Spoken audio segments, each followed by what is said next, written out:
Hi అండి అందరికీ. ఈరోజు మూడో రోజు కథ గురించి తెలుసుకుందాము. మూడో భాగం అండి.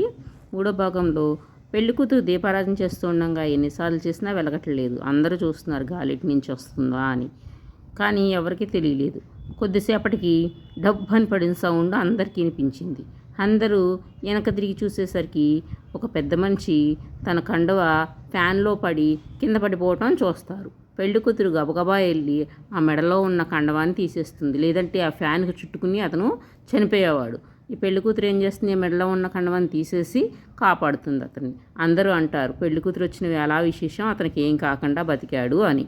అలా అయిన తర్వాత కొంచెం సేపటికి పెళ్లి కూతురు దేవుడి దగ్గర దీపారాధన చేసి ఎవరి గదిలోకి వాళ్ళు వెళ్ళిపోతారు. వెళ్ళిపోయిన తర్వాత ఇదేంటి ఇలా జరిగిందని పెళ్లి కూతురు కొంచెం సేపు బాధపడుతూ ఉంటుంది. ఆ పెళ్లి కొడుకు ధైర్యం చెప్పి ఏమీ కాదు మంచి జరిగిందని చెప్తారు.